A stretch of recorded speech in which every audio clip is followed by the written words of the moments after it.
शेतकरी कामगार पक्षाला आणि महाविकास आघाडीत खिंडार. ज्येष्ठ नेते जे.एम. म्हात्रे 7 मे रोजी भाजपात प्रवेश घेणार. अनेक माजी पदाधिकारी सोबत. उरण शेकाप आणि महाविकास आघाडीवर नाराज असलेले जे.एम. म्हात्रे आता भाजपमध्ये जाण्याचा अधिकृत निर्णय घेतलेला असून 7 मे रोजी उल्वे-नोड येथे होणाऱ्या कार्यक्रमात ते पक्षप्रवेश करणार आहेत. यावेळी माजी मंत्री व भाजप प्रदेश कार्याध्यक्ष रवींद्र चव्हाण यांच्या उपस्थितीत म्हात्रे आपल्या शेकडो समर्थकांसह भाजपात प्रवेश करतील. या पक्षप्रवेशाआधी म्हात्रे यांनी लोकनेते माननीय रामशेठ ठाकूर यांची त्यांच्या निवासस्थानी जाऊन भेट घेतली आणि त्यांच्याकडून हिरवा कंदील मिळाल्यावर हा निर्णय घेतल्याचे समजते.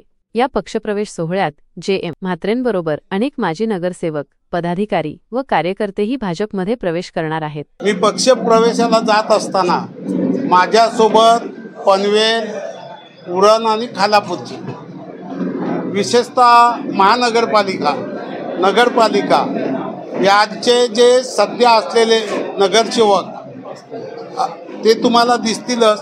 त्याच्यासोबत जिल्हा परिषद सदस्यसुद्धा आपल्यासोबत दिसतील, माझ्यासोबत दिसतील, पंचायत समितीचे सदस्य दिसतील, सरपंच दिसतील, अनेक ग्रामपंचायत सदस्य दिसतील, विविध संस्थांचे पदाधिकारी अध्यक्षसुद्धा आपल्याला दिसतील आणि माझ्यासोबत जे असतील ज्येष्ठ श्रेष्ठ मंडळी ती सुद्धा त्या दिवशी आपल्याला पक्षप्रवेशाच्या वेळी दिसतील. ते आज मी तुम्हाला सांगू शकत नाही. ते रामशेठ ज्या दिवशी आम्हाला हे करतील संध्याकाळी कळवणार आहेत का कोण येतील किंवा काय कसं आहे त्यावेळी हे करतील. कारण मी आज तुम्हाला आकड्यात मी सांगू शकत नाही.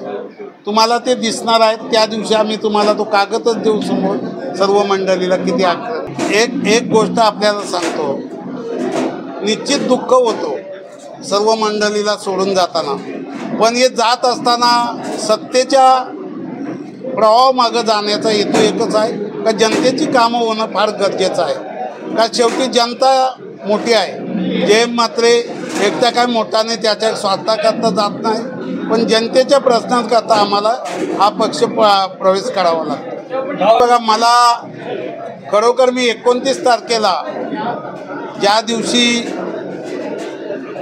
याच्यातून बाहेर पडलो आपल्या महाविकास आघाडीतून, त्याच्यानंतर माझी मनबदली करण्याकरता फक्त एवढंच सांगत होते की आपण मंडळी थांबावा, आणखी आपण विचार करू. पण त्याच याच्यामध्ये 2-2.5 तास मीटिंग चालल्यानंतर लोकांनी जे जे प्रश्न विचारले ते मी त्यांना त्याचं उत्तर दिल्यानंतर ते सुद्धा भावुक झाले की माझ्यावर काहीतरी अन्याय होतो.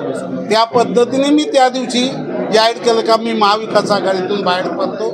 आणि मला दुःख हेच होतो का मी 47 वर्ष शेका पक्षाने मला भरपूर मान सन्मान दिला.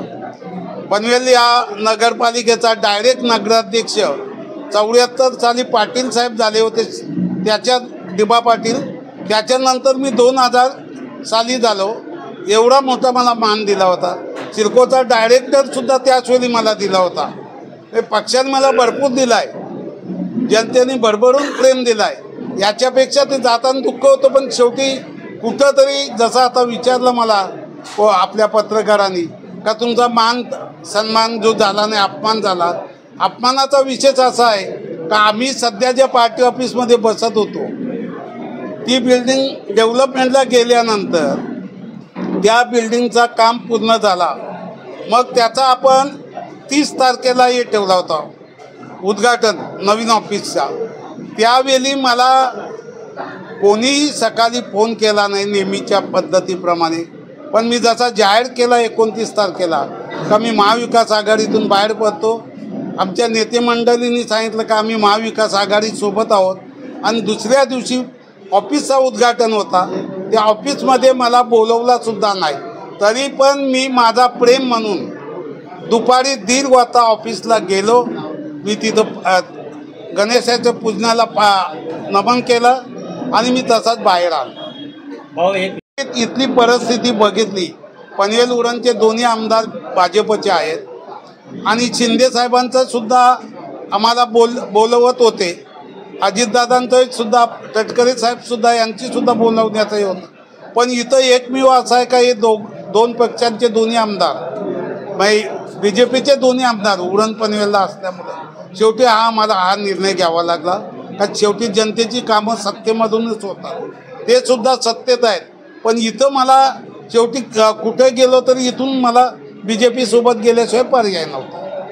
7 तारखेला 7 मे रोजी संध्याकाळी 5 वाजता भाजपमध्ये सन्माननीय JM म्हात्रे साहेब यांच्या नेतृत्वाखाली आम्ही सगळी मंडळी म्हणजे नगरसेवक असतील, त्याच्यात सरपंच असतील, ग्रामपंचायत सदस्य असतील, नंतर अजून जिल्हा परिषद मेंबर असतील किंवा पंचायत समिती मेंबर असतील, हे सगळे आजी माजी सगळे पदाधिकारी, पक्षाचे पदाधिकारी, विविध अजून पक्षाचे पदाधिकारी हे देखील बाबांसोबत प्रवेश करणार. भाजपमध्ये आज तुम्ही बघितलं, कालच पत्रकार परिषद घेतली बाबांनी, त्यावेळी आम्ही कोणी नव्हतो. बाबांनी मन मोकळ्या त्यांच्याशी गप्पा मारल्या 1.5 तास आणि त्याच्यानंतर त्यांनी सांगितलं की मी माझ्या कार्यकर्त्यांना विचारेन आणि डिसिजन तुम्हाला उद्या सांगेन. तो आजचा दिवस कार्यकर्त्यांची चर्चा केली.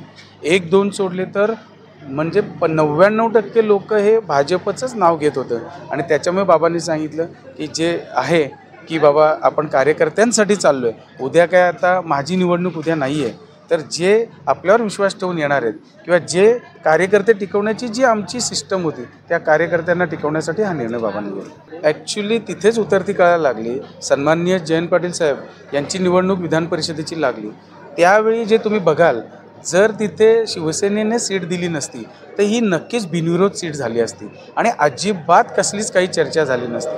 त्याच्यानंतर ते होऊनसुद्धा पुन्हा एकदा शेका पक्षाला डिवचलं.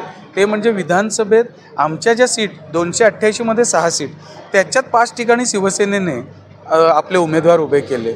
मग महाविकास आघाडीत एकीकडे सांगतायत शेका पक्ष रायगडमध्ये मोठा भाऊ आणि तिथेच तुम्ही उमेदवार देत आहे, तर मला वाटतं हे कुठेतरी चुकीचं आहे. आणि त्या चुकीच्या निर्णयामुळे आज जी पक्षावर वेळ आली किंवा पक्षाच्या नेत्यांवर वेळ आली हे इथे दिसून येतं आहे. त्याच्यामुळे मला वाटतं हा निर्णय घेतला.